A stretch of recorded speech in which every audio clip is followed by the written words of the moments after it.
You're listening to Fight Knows About Everything, a Night Shift Radio original. For more information, visit nightshiftradio.com. It's Wednesday, March 3rd. With Dr. Seuss, we will have a word. He's shaking up the internet, lest you forget. Controversy surrounds his books, and it seems legit. But seriously, everyone, so we're talking about Dr. Seuss. Obviously, this was a very big one, and of course, it's a really big conservative talking point where they're like, censoring books, blah, blah, blah. Yeah, we're not censoring books per se. However, the Dr. Seuss Foundation and the estate has decided to forego the publication of 6 books specifically in Dr. Seuss's catalog. Now, that being said, this does not mean that they are not available. They are not censored. They are not banned. They're not changing the content. They are still very much available. They are just no longer printing these specific books. Now, this whole controversy started because Loudoun County, Virginia, specifically mentioned that they will no longer carry these 6 specific books. Some of the books include And to Think That I Saw It on Mulberry Street and If I Ran a Zoo.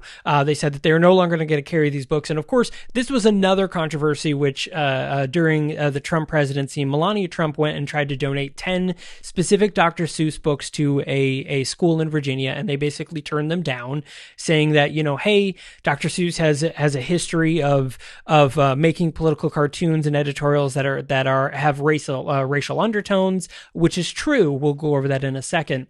And so this whole thing kind of became a conservative talking point of like, see, now not even Dr. Seuss is good. And the thing is that yes, some of Dr. Seuss's books absolutely have horrible racial undertones, and we'll talk about them specifically in a second.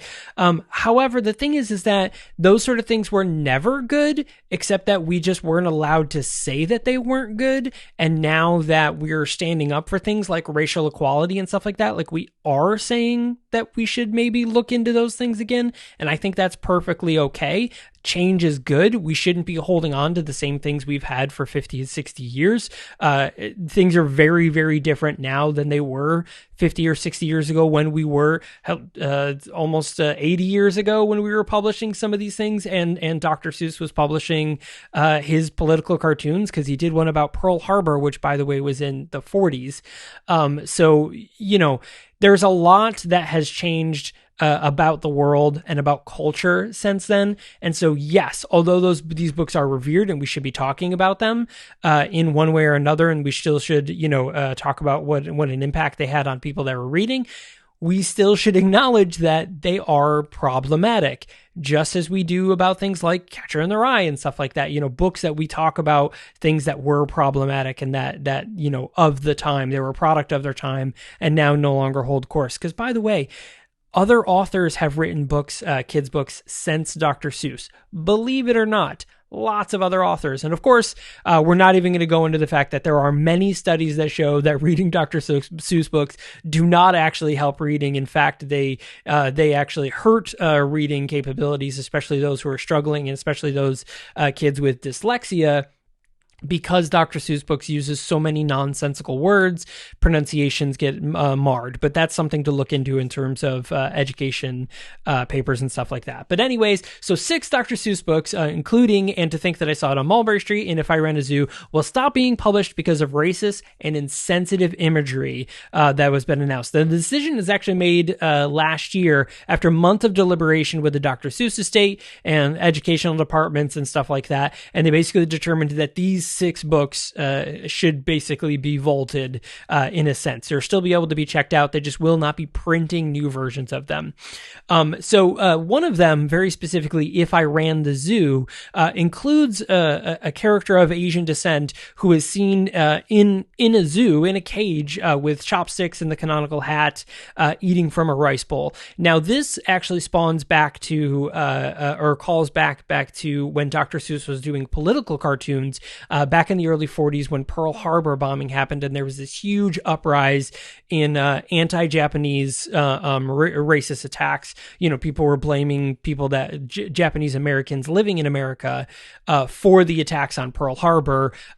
Very weirdly, much like we're seeing a lot of Asian backlash now for COVID-19, even though it potentially spawned in China, we're seeing a lot of people just blatantly be racist or bigot or hurtful towards Asian, and there's been a very large uptick in Asian violence, Asian racial violence since the launch of since COVID-19 happened. So very similar sort of vibes here. But Dr. Seuss made several cartoons that seemed to be very anti-Japanese sentiment, but in the same time, he also made cartoons that showed a bunch of white men standing in line with a caricature of Uncle Sam spraying like insecticide in them with a little bug that comes out of the ear called the anti-racist bug.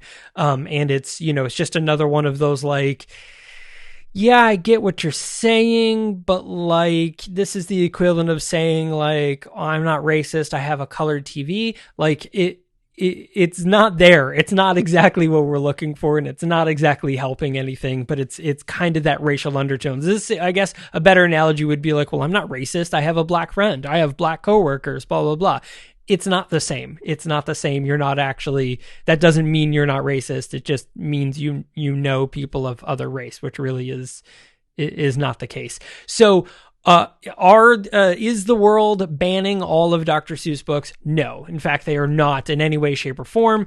Just these 6 specific books will not be in publication anymore, so no new copies will be released. You can still pick up The Cat in the Hat and, whatever the other, I just lost track of every other Dr. Seuss books that ever happened. Like the Lorax. The Lorax is still a great message, albeit weird, about, saving the environment. Like Dr. Seuss books will still be around, and people are still going to be talking about them for 50 years. And of course, if you still want to talk about those movies, they are still available, and all these books you can still find now, today. They're not being banned and being pulled from shelves.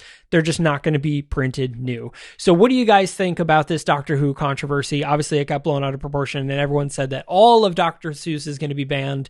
As we know, that is not the case.